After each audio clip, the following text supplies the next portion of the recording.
Hi, welcome to Kickass Switch, putting the K in magic. I'm Joanna DeVoe, and you are watching Mega Vlog number 3 of 2016, the year of the Queen. Yay! Every month in 2016, the first video for that month that I'm doing is a Mega Vlog. So at the end of however long this moment of rambling lasts, I'm going to stick together some footage of what I've been up to in the last month and a week, because I took a week off after so much writing. The Rich Witch, 7 Portals of Prosperity. It took a couple of weeks longer than I thought it would. And those last couple of weeks, because I had a lot of pre-orders come in, I felt a lot of pressure. So I was getting up at 4:30 in the morning and then kind of passing out at 11 and just writing all day long because I didn't want to disappoint anyone, and I wanted to move on to this month's theme, which is... Did you listen to Tuesday's episode of Hippie Witch? If you did, you know it is The Mind of a Witch. The Mind of a Witch. I wanted to pick a theme for March that was a continuation of The Rich Witch. And I feel like The Mind of a Witch, talking about mindset, it is that. So it's gonna allow me to kind of straddle February and March and kind of pick up with where I left off with The Rich Witch. I also, for those of you who did pre-order that ebook, I have a little surprise for you. So look out, it's coming to your inbox sometime in March. Just a little token of my appreciation for pre-ordering that book and then putting up with the delay. Thank you so much. No one complained. No one sent me a hate mail. You're just the coolest, nicest people on the planet. So I wanted to honor that and do something special for you. And before I get chatting too much, I also just want to say I am actually doing a few giveaways. I'm going to do a Twitter giveaway, I'm going to do a Facebook giveaway, and I'm going to do a giveaway right now here on YouTube. And each giveaway is going to be a little bit different. They are all taking place this week, so I'll try to get them up. By the time this video goes up, I'll try to post them relatively all on the same day. So Thursday, go check out Facebook, go check out Twitter, and you can see what those giveaways are about. But the YouTube giveaway, it is almost the 10-year anniversary this is actually the second one of these I did. The first one I did was called Koshi is Too Cool for School. It was an illustrated coloring book-like zine that I did for my office mates when I worked at Warner Brothers. And that thing actually went all around the world and it kept getting Xeroxed, and I realized I was onto something with that. So I created this very intentionally in 2006, which is illustrated. Sorry, now there's a power tool going off in the background. That is distracting to me. Hopefully it's not distracting to you. But I did this in my early 30s, so it's representative of who I was then. It's a little bit different from who I am now. It's darker. It's kind of angry and largely about how the mainstream media portrays women. It's a little political that way. It's very feminist. It's also very girly. There's some rated R, there's naked boobies and things like that in this. Let's see if I can find... I love this drawing, actually. This one's not rated R. Yes, I was an illustrator in my past life. I'm hoping to get back to that. I really want to illustrate the astrological year to go with the Wheel of the Year that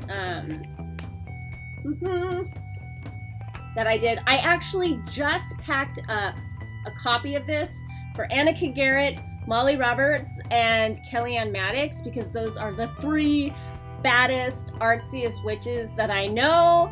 And I just wanted to thank them for being awesome and for continuing to inspire me. And I think they're all ballpark in that same age that I was when I created this, so I thought that'd be cool.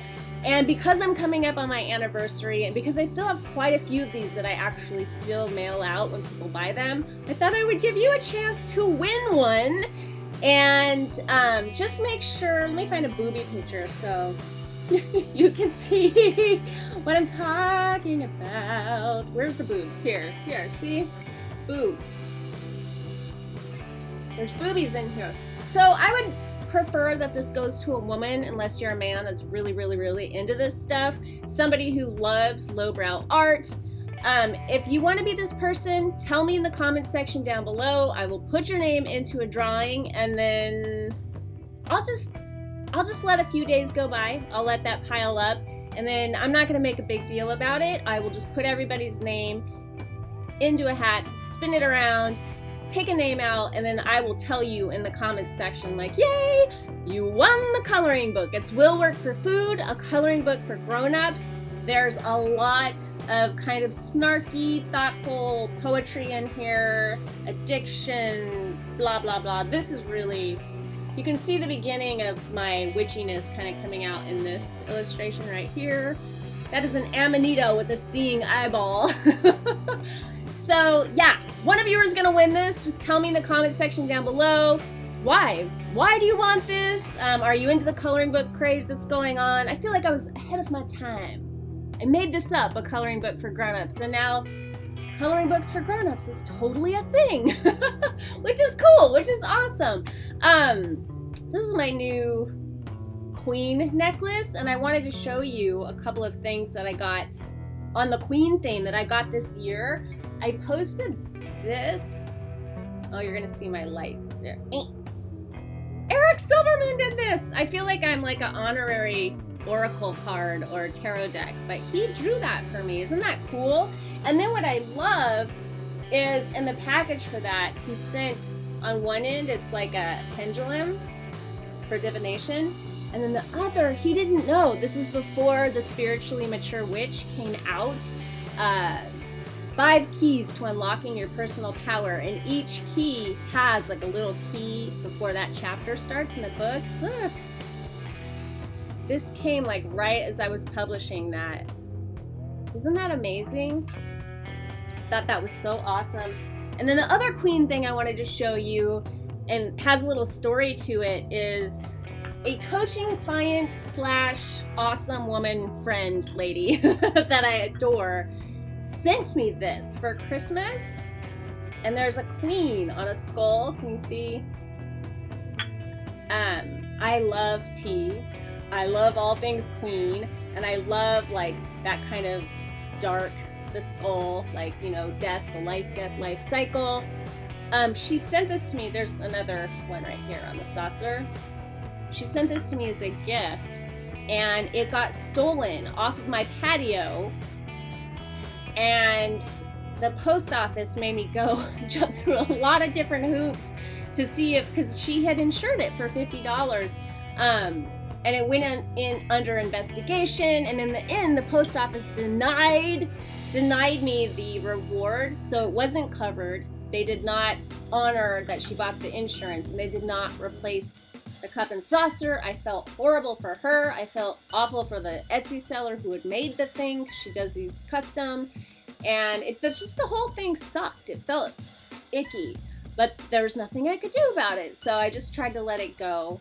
And then a few weeks later, this arrived, and she actually bought it again. She paid full price to buy the thing again and have it shipped to me. So I got it, and I was like, oh, I had that like pressure in my mind. Like, I didn't want to use it because I didn't want to break it or just wear it out and make it ugly. It was like, I have to keep this forever. It's so precious. But you know that Irma Bombeck poem? I've posted it on my website. I've talked about it before, about when Irma Bombeck, when she was dying, when she had a terminal, I think it was cancer diagnosis, she wrote this poem about how she was going to use all the things in her life. If she could go back to live her life back over again, you know, she would have burned the candle instead of letting it melt in the garage. And she would have used the good china and all of that stuff. So I always have that in my mind when I have that urge to like not use something because it's too nice. So what I have done that I think kind of solves both problems is I have designated this as my like special potion brew dark moon teacup and saucer. So I'm only using this in the 3 days of the dark moon leading up to a new moon. And I did that this last dark moon. I was drinking thyme tea, which is so tasty. I love it, but it's also an awesome decongestant. It's awesome if you have a cough, but it clears out your lungs. It's great for your kidneys and just your whole system. It already has that kind of releasing dark moon energy, and I just thought drinking it in this made it all the more cool. So before I break this, let me set it down. Other rambly things that I wanted to tell you about. I'm still, because I've been writing all year. Like, this is the year of writing my ass off. I did not mean to write one ebook, much less 2 ebooks. They just happened to me is kind of how I see it. And this book is so epic that I'm still just a little bit over halfway through reading about Catherine the Great. But I'm obsessed. She is an amazing queen. I just got through this part where she was talking about serfs. The serfs, S-E-R-F, of Russia back in her day, in like I probably went on for a long time, but the late 1700s, early 1800s, these people were treated horribly. And this author, Robert K. Massey, has a way with words. This book is not dry at all. It's very emotional, it's very intense and engaging. And this particular section, when he describes the things that these serfs went through, it's a lot like what African Americans went through with slavery in America. It's a little bit different because these were like peer-on-peer crimes, really. Like, and most of the population was serfs, and they could be bought or sold, separated from their families. They were physically abused. They went through hell, whereas the slaves in America, they were like robbed from their homeland and brought over. So that's where it differs, but really their treatment was very much the same. It was just tragic and horrendous. And that really connected me again to this whole idea of like personal sovereignty. A lot of people, you know, we like to say we're slaves to the system and stuff, but when you read things like that, you're like, whoa, no, we are not slaves. And it's not right to compare ourselves to what those people went through. Because we have so much opportunity now, and there's so much we can do with our lives, and empowering ourselves with information. You could be almost anything that you can dream up, you know, anything that's in alignment with your soul's purpose. I think it's possible, and it was not possible for these people. So that got me all fired up about money and the rich witch. I can't stop thinking about that. I don't know if you all are with me on this or not. I'm trying to get a hashtag going for hashtag the rich witch on Twitter, because I want to keep sharing, you know, news stories I find, podcasts I like, little inspirational quotes. I tried to do something the other day and nobody showed up. I was trying to just gently familiarize us all with the term ETF. But I think a lot of people in the witchy community are really, they're very drawn to fantasy and magic, and they want to use magic to solve all of their problems. Or I could just be mistaking it and they don't want to hear me talk about that. Maybe they're getting their information from someone else. That could very well be. But I thought was like, I was one of those people. I was like awesome at the law of attraction. I loved magic. I loved manifesting things. But I was completely ignorant of how finance works in the real world and the language of money. So I thought, wouldn't it be cool to create like this metaphor of a metaphor that could bridge the gap and help us, those of us that are really artsy and creative or just magically inclined. We love magic, we love fantasy. Wouldn't it be awesome if I could build a bridge that could help us understand this aspect of living that can set us free on a whole other level? And I know it's not that you're not interested in money, that you don't need money, because literally one of the top 3 requests for money spells, tarot reading. It's money. How can I get more money? I need to manifest more money. And so many people, so many witches really struggle with money. So check that out. If you have read The Rich Witch or The Spiritually Mature Witch, I would love if you would do me a favor. 2 favors, actually. I'm asking for 2. I'm doing 3 giveaways, so I feel like I can ask for 2 favors. I feel like it's fair. 1, please, in the comments section down below, or shoot me an email at joannadevoe@gmail.com. Can I have a testimonial?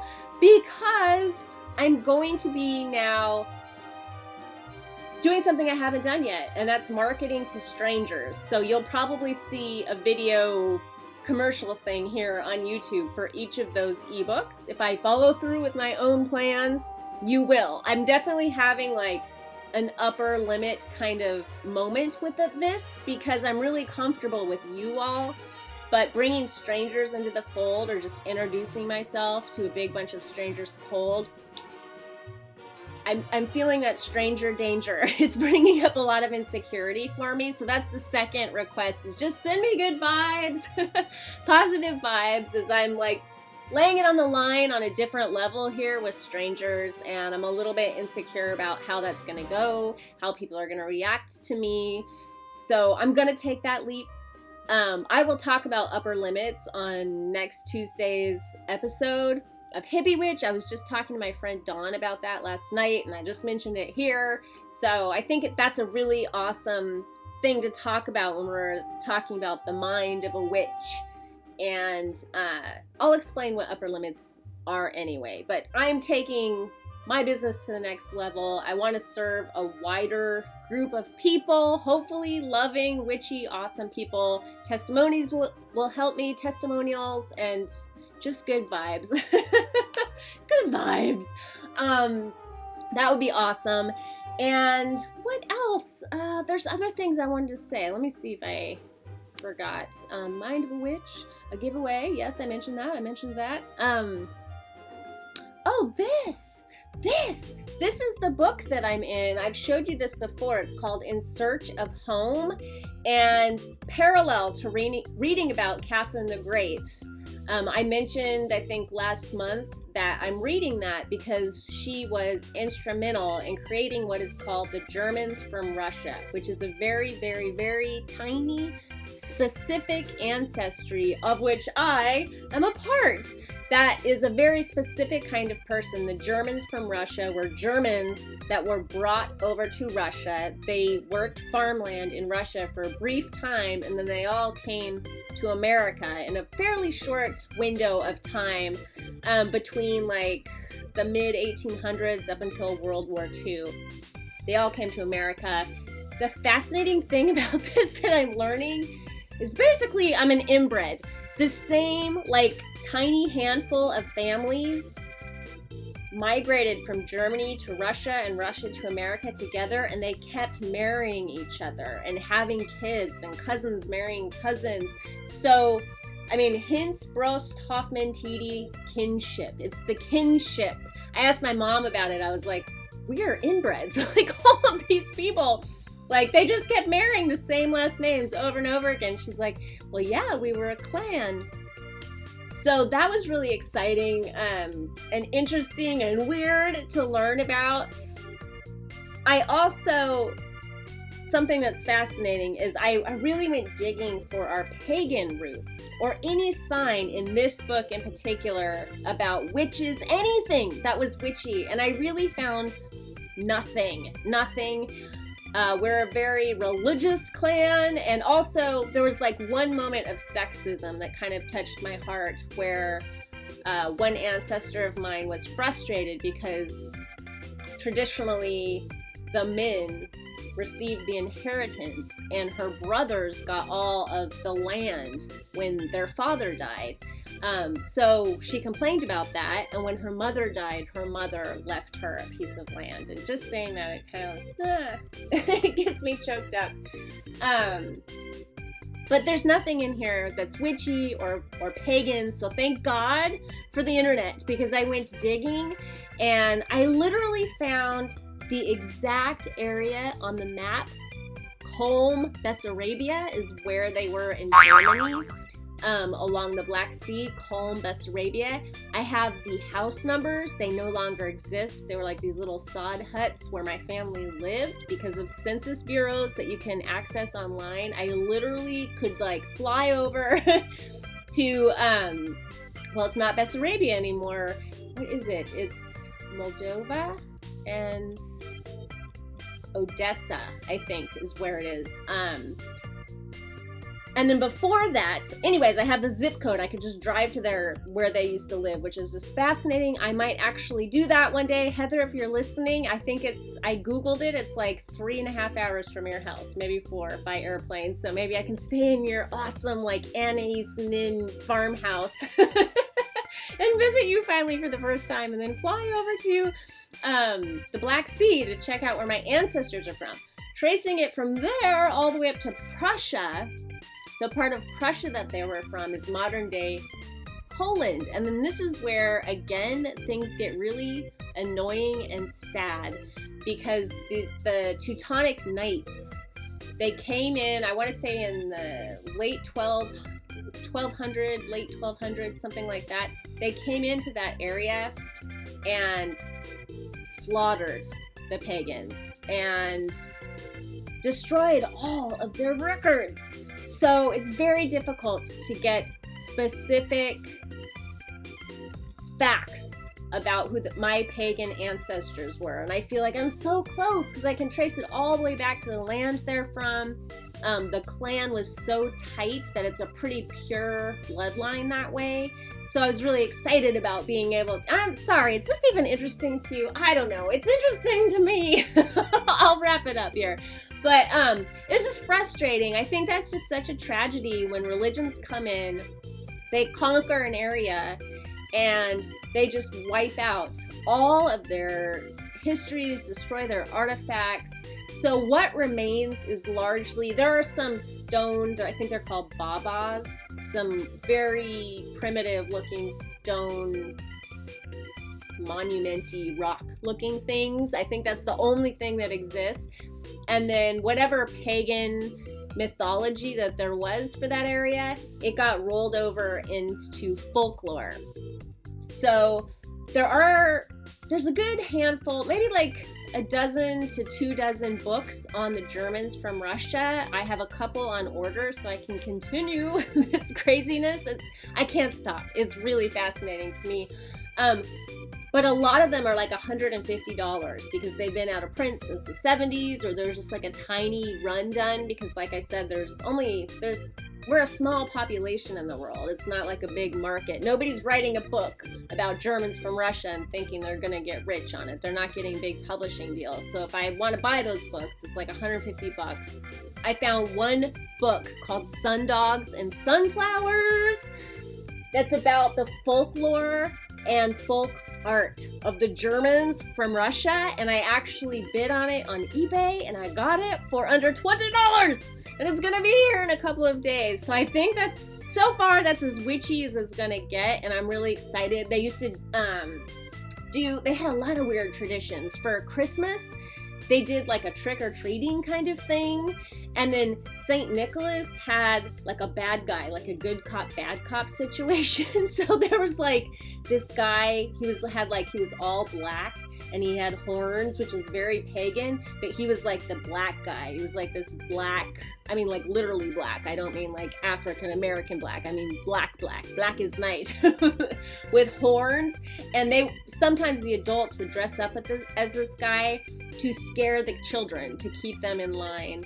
And so that's crazy. And then they also did this tradition that I'm going to start doing some of the traditions that aren't as scary. I'm not going to scare Tanner dressing up as a black horned creature to keep him in line. But one is really cool where they would slice an onion on Christmas into 12 different pieces, and then they would lay out the pieces and put salt in them for every month of the coming new year. It was like very witchy, I think. They worked with like those cool Ukrainian eggs that are so intricately painted, and they would like put those up in their windowsills. I'm gonna learn more about it. If you want to hear more, I'll tell you more about it. I might not be able to stop I might not be able to stop. So these mega vlogs, I don't know if you're not interested in the Germans from Russia. Tell me your ancestry in the comments down below if you know it, or if you're interested in that, or if you've ever tried to trace your genealogy. It's crazy, fascinating, awesome stuff. And I think I'm just gonna, I think the footage I have is kind of random. I don't even remember everything I recorded. I still have to go into my computer. There was a flea market, a trip to the flea market. And then I lost a bunch of footage. I wanted to show you a really cute friend of mine, but I don't have that footage and I don't know where it went. So I think this is just gonna be me and Tanner golf ball hunting if I didn't lose that footage too. And until we meet again, I hope you enjoy March.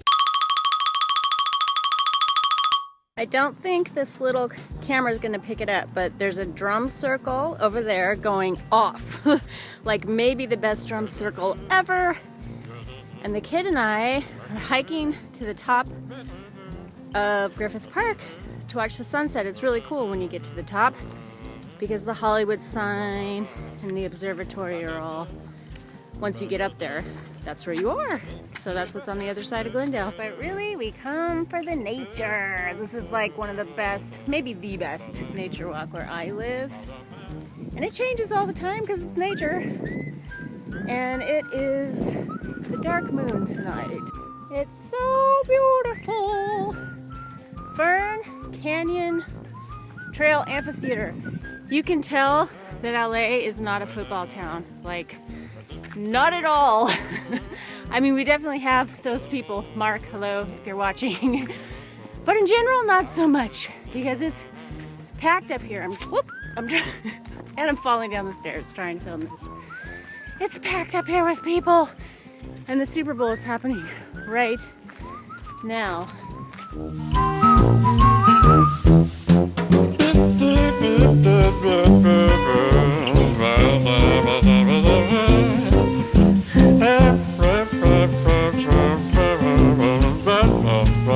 They're doing a circle. They're doing a circle? My favorite shape. Your favorite shape. Maybe they're praying or chanting or singing. It's in Spanish, so I don't know.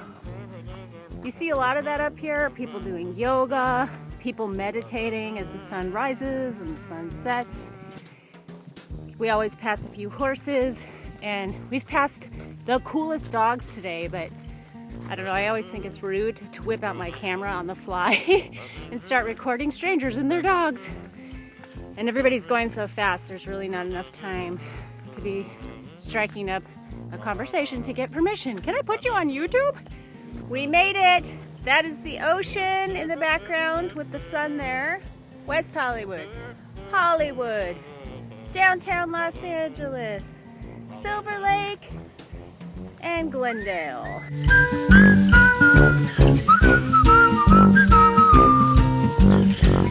I don't know if you can see it, but the silhouette right in front of the sun right now is the Griffith Park Observatory. It's where they filmed Rebel Without a Cause with James Dean and Natalie Wood, and it's really worth going up there if you ever come out to LA. Wow, I cannot believe how far into the ocean I can see.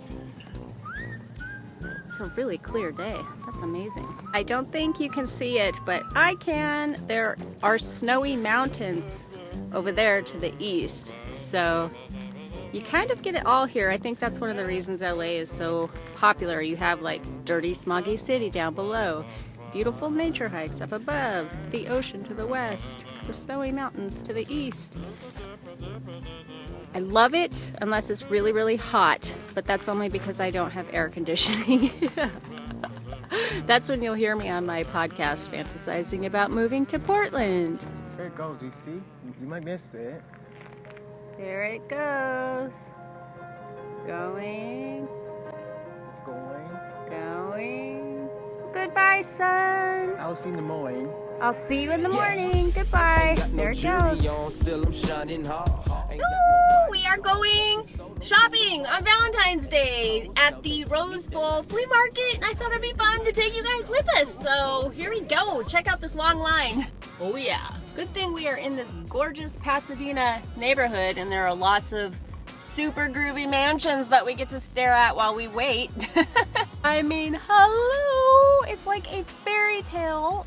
The woman who lives here is watering her roses. There are vines that grow all the way up the tippy top of it. Okay, if you have to be stuck in traffic, this is a good place to be stuck in traffic. Holy cow. Can someone please give me $5 million? I will definitely put it to good use, and you can visit me anytime you want. Here's my shoes. I mean, here's my. Oh, we're doing your shoes? Let's do your shoes. Here's my orange shoes. Here's your orange shoes.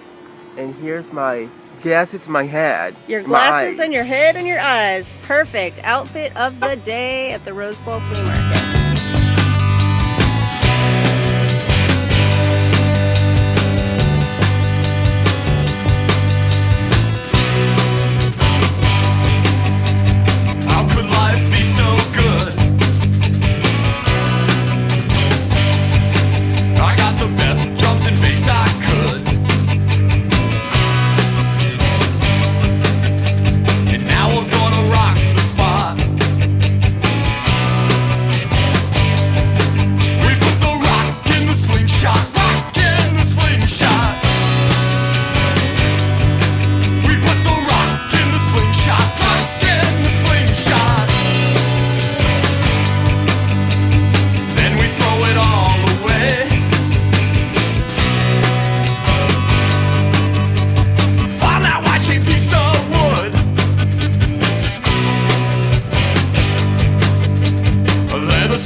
Tanner's favorite driving range. We are here to go golf ball hunting, and our plan is to park just outside the driving range and go hunting for balls that people hit over the fence. You got your bag, DeVoe? Yeah. All right, let's do it. The land of golf balls. Here's the driving range. That's where Tanner sometimes hits golf balls with his stepdad. Make sure there's no cars coming. That's right. Is that one? No way. Already? Right off the bat. Score. Score. It is a score. Woo. What kind is that? A Nike ball. A Nike ball. Woo.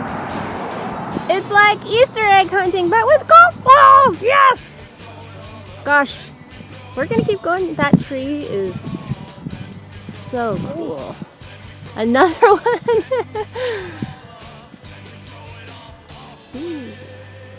Tanner's all about the golf balls, but look at these trees. Look at these trees, witches. These are amazing. People don't think LA and then think nature, but we have some pretty kick-ass nature. You just have to know where to look.